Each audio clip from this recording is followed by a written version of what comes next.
Let's quickly talk about City versus Arsenal. That was the big game on Saturday as well, which is the later kickoff. I'm not saying latest because we'll get to the latest kickoff. But City versus Arsenal was supposed to be master versus protege, but I think we discussed this on the live stream as well. Exactly. Yeah. It ended up being quite an anticlimactic game with a Raheem Sterling goal in early on in the game, the only one to settle it.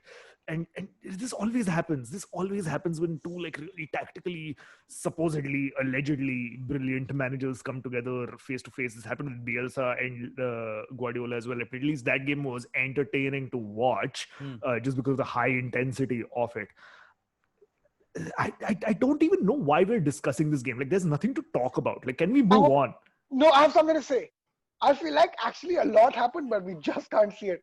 Like, when just when it's so subtle, only like Yeah. 5 people get it. I feel like it was that good. And, Like, all the subtlety cancelled each other out. Yeah. Because on both sides there exactly. was similar subtlety. It's like cancel ho gaya.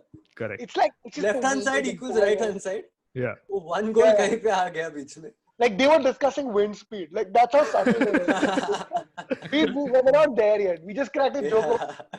Yeah. We are not worthy of that chat. For Guardiola and Arteta, it's the best game ever. Yeah. Like it beats all the greatest games of football. Yeah. So good. I think they went back into like the manager's office and jacked each other off at at, like wasn't it amazing? 3-5-2 versus 4-3-3. Ooh. I don't even know if those were the formations that were being used, but fuck it, they just sound like crazy enough formations for two managers to go head to head against and churn out a fucking boring game. But when they were jacking each other off, I think Pep couldn't really come because De Bruyne wasn't there to assist. Ooh, you waited so well for that one. The way you waited for that joke is how De Bruyne waits for that perfect through ball. Wait, are we through ball is euphemism or are we talking about football? I don't know anymore. Right, let's talk about the latest kickoff then very quickly before we go into the break. Newcastle 1, Man United 4. There's a fucking roller coaster of emotions this game because we started off in the worst possible way. A Luke Shaw own goal in the first minute. Nothing anybody could do about it. But thereon we kind of got into the game really well. Lovely header by Harry Maguire to level it. Exactly what he needed after the torrid time that he's had with England with the red card and of course with the criminal allegations and just being tutty in the last few games and the criticism that's been leveled at him. Showing you can just say in life. Torrid time in life. In life. Scoring a header like that was the best way to go about it. Nice understated celebration, getting on with the job. Good to see. This will do him a world of good, I feel. How long did it take? When did the equalizer come? The equalizer 27? I believe Somewhere came in Equalizer at was first 23rd half, minute. eh? 23rd minute, yeah. 23rd minute, and then the flurry of goals happened late on in the second half. But till that flurry of goals happened, it was very stalematy. There was not much happening. Very nervy. It was very stalemate-y.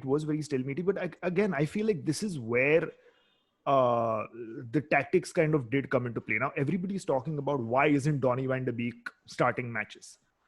This is why. Because he is an intelligent player that can come on late into the game and completely unlock tired teams. And that's essentially what happened because the build-up to Bruno Fernandes' goal was lovely. And Donny van de Beek played a very important part in that. Lovely little give and goes with Fernandes, and the pass back from Rashford was great. Lovely finish, which is amazing because everybody complains about how Bruno Fernandes only scores from penalties. He got a penalty, missed it, saying, "Nahi, मैं open play से ही score करेगा ये game." Like, fuck you haters. It's like it was the Maguire and Bruno Fernandes show. Fuck you haters. Like that was essentially what that game was all about. But just on Van de Beek for a bit, here's a radical idea maybe. I get that you're saying he's an intelligent player and the build up for that Bruno Fernandes goal was really good. Some really slick passing. don't you think if he started the game, you could have that happen earlier? No, you can't, right? You can't guarantee that either. It's one of those things that you can't really guarantee. Also, keep in mind that he is a new signing. Maybe Ole knows something He's about done Donny van de better Beek. than most of your old signings so No, far. but that's what I'm saying, right? Like, I feel Solskjaer knows something about Donny's physical condition. Maybe he's not fit to play the full 90 minutes. He just played a grueling game for Holland in the international break. He probably didn't have enough time to recover. It's about man management at the end of the day, right? In keeping all of those things in mind, I feel the team that Ole put out was great. Dropping Pogba was a masterclass. He needed to be dropped because Pogba was very ineffective. Starting with McTominay and Fred in the middle of the park was great because you know those two will give you intensity, and that's what we needed. And I think his team selection worked, his substitutions worked, and all in all, I mean, apart from Maguire and Bruno addressing the haters, it was also Solskjaer addressing the haters. This is why, like, I was very happy with it. Also happy with Wan Bissaka scoring his first ever career goal, by the way. What a fucking strike that was. The first goal. Yeah, it was a good goal. But I just feel like, again, it was a short burst right at the end. And after the first goal, it was like, the game opened up a lot more. Yeah. Because then suddenly Newcastle were trailing and needed their goal back. Yeah. And which is why the third and the fourth goal came. But I think before that, it was quite a shit performance, barring those last 10 minutes. Wow, you win 4-1 also and you get this shit. Like, this is what being on top does to you. I mean, but he said it before that Everton needed to be a little dirty and nasty. So why not? I was going to say something and I was like, am I going to be shitting on Amogh's parade? But then I was like, he said that so I can say what I want to say. Which was that Amogh, let's not get carried away because we've done this before where after one game we're like, this team's back.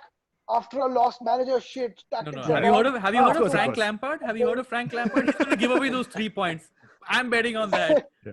No, but all in all, I feel I'm very, very pleased with the reaction that. Of course you are, Manchester. Look, it doesn't take much to please a United fan.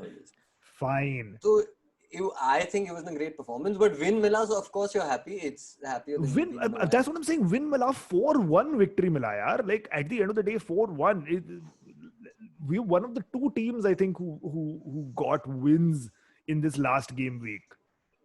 Yeah, and also it's like good for you, I'm sure, to see 4-1 in your favor as opposed to like say 6-1 against. Or absolutely. So, like I said, doesn't take much to please United fans. It really, really doesn't.